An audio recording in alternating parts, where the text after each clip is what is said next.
So President Trump is calling on our allies to help open the Strait of Hormuz after assuring them that the Iranian military has been, quote, 100% destroyed. I can't help but think this feels a little bit like we broke it, you fix it.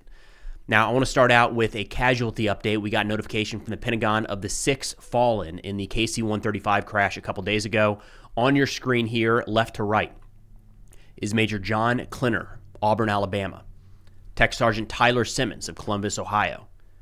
Tech Sergeant Ashley Pruitt of Bardstown, Kentucky. Captain Seth Koval of Mooresville, Indiana. Captain Curtis Angst of Wilmington, Ohio. And Captain Ariana Savino of Covington, Washington. And one that I missed that I wanted to provide an update on here as well is France lost a soldier that was struck in Erbil, at their base in Erbil by an Iranian-backed militia. On the screen here is Chief Warrant Officer Arnaud Frion. My apologies in the pronunciation there. Was killed a couple days ago as part of ongoing operations in the Middle East. Now, I have seen in recent days, we've started to make a bit of that shift to criticism of the conflict, or the strategic end state is criticism of the troops. I don't think that's genuine. What I have seen is just a constant flow of support for our troops, our sons and daughters that are out there in harm's way. And so far, they've executed an incredibly impressive campaign. Now, up the chain of command, especially getting into the civilian leadership, there are, and there should be, questions about pairing that tactical success with strategic victory. I think that's an obligation of a citizenry to make sure the sacrifices, like those 6 that we just had on the screen here, are not in vain, and the cause and what we're able to achieve is worth what they've given. So we should expect pushback on making sure that these sacrifices, as they continue to mount, are towards a good purpose, and we actually can accomplish that purpose. Now, I want to start out with a statement from President Trump yesterday when he said many countries, especially those who are affected by Iran's attempted closure of the Hormuz Strait, will be sending warships in conjunction with the United States of America to keep the strait open and safe. The strait is closed, right? So it's not that they put mines across. They didn't put I don't think they put mines. We've heard mixed stories on that. They didn't put a sign that say we're closed for business right now. It is the threat of drones, missiles, and mines that has prevented just about all ships, except those that are Iranian and some that they have granted waivers to, from passing through the strait. Trump says, we have already destroyed 100% of Iran's military capability, but it is easy for them to send a drone or two, drop a mine, or deliver a close-range missile somewhere along or in this waterway, no matter how badly deterred they are. The Iranian military is not 100% defeated. It's not close. I mean, there's a bunch of different numbers we can point to. Drone launches are down, missile launches are down, but as we've spoken to before, those numbers actually need to be at 0, and we need to know that they're at 0 for this foreseeable future for the strait to get back to anywhere near normal levels of activity. On top of this, and we'll run through why the strait continues to be closed here in a moment, but the United States, after this statement from President Trump, I don't know why we say things like this. It doesn't have to be said, right? That statement did not have to say 100% of the military has been defeated, because shortly thereafter, CENTCOM released footage of ongoing strikes being carried out against Iranian military targets.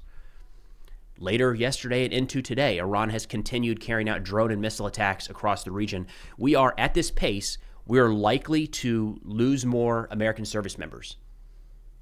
Just the rate that this is going and the intensity of this conflict, there's no benefit at all to falsely say that the entire military has been defeated when they very clearly have not. Now, I had some comments yesterday of folks asking, how can the Persian Gulf be shut down? How can the Strait of Hormuz be shut down when Iran is on the receiving end of devastating bombardments day in and day out? That's a good question.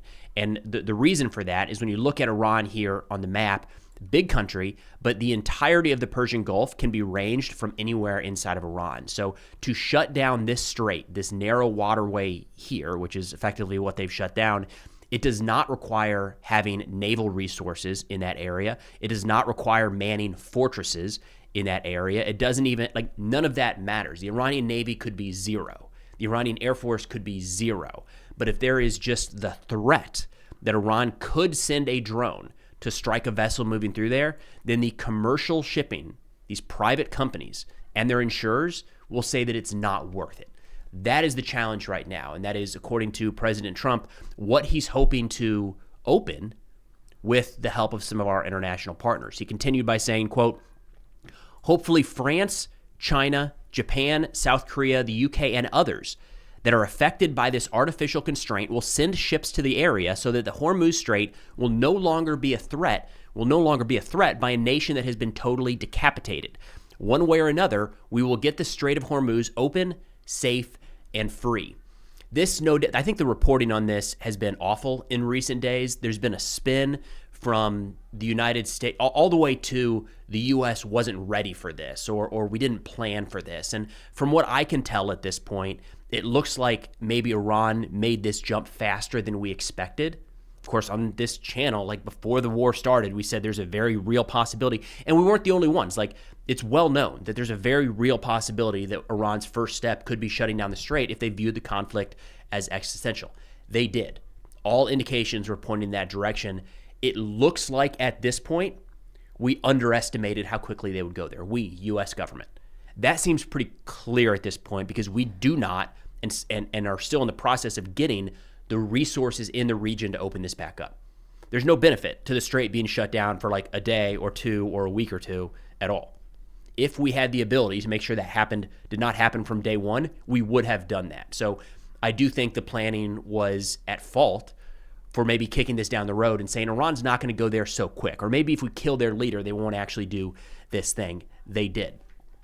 Now, President Trump's solution at this point, from what we can tell, is going to be continuing bombardment on Iranian targets throughout the country and then focusing on an international effort to reopen the strait, which, big picture, I think that's the right move. I think we probably should have tried to pursue and build more of an international coalition before we went in. It would make this step a whole lot easier. But just yesterday, he said, quote, "The countries that receive oil through the Hormuz Strait must take care of that passage, and we will help a lot. The United States will also coordinate with those countries so that everything goes quickly, smoothly, and well. This should have always been a team effort, and now it will be." I think we lost the opportunity for this to be a team effort on day one or even before the first bombs fell because we were not courting our friends. And you look up to the lead up of past conflicts, there's a lot of, selling our partners. Not just a matter of will you please do this with us, but what can we give you to join this alliance? And that wasn't how this was presented. We went, other than Israel, the United States went at this alone. So we're trying to build that alliance right now, which I think would be the most effective means of reopening the strait with force, should we be able to accomplish that. A bit of a mixed bag right now from the allies, and it's worth running through the specific countries that President Trump called out. France does appear to be moving in this direction. On March 9th, President Macron said that France and its allies are preparing a defensive mission to reopen the Strait of Hormuz. This is during his trip to Cyprus, where he said the joint mission would be aimed at escorting container ships and tankers in order to gradually reopen the Strait of Hormuz after the end of the hottest phase of the conflict. That is probably why President Trump has in recent days started talking about the war is essentially over, we're running out of targets, the Iranian military has been 100% destroyed, because it's not just France, I think it was Japan as well, said we'd be open to this after like the hot phase of the conflict dies down. Now, China, a little more maybe on the fence is the way to put this. Their foreign ministry spokesperson on March 2nd, just as a reminder, said the U.S. and Israeli strikes have no UN Security Council authorization and violate international law. We urge parties to stop military operations and prevent further spread of the conflict. China's support in reopening the strait no doubt would be beneficial. At this point, again, going back to kind of the opening statements, we broke it, you fix it. I'm hard-pressed to think that China would go out of their way to, in a scenario that could make the United States look good. China would have to be in a real bad spot to want to look like they're coming to the rescue of the United States, because they know right now how this makes the United States. It's not, look, we're the ones that kicked off the war that has led to the closure of the strait, right? This isn't rocket science. China knows how that makes us look. I don't think they're going to be chomping at the bit to come to our rescue until they are in over their heads, and I'm not sure they're there quite yet.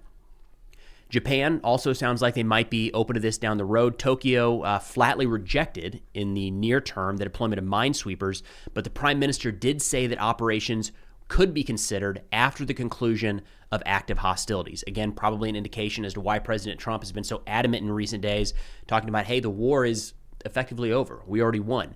That might open the door to some of our allies coming in and providing assistance in reopening the strait. Of course, they see the same thing that you and I see, which is missiles and drones still flying across the region and the U.S. still actively engaging military targets in Iran. So I'm not sure that language is going to have the desired impact, but it's probably what he's trying to do. We have not heard much from South Korea or the United Kingdom in terms of following President Trump's statement yesterday.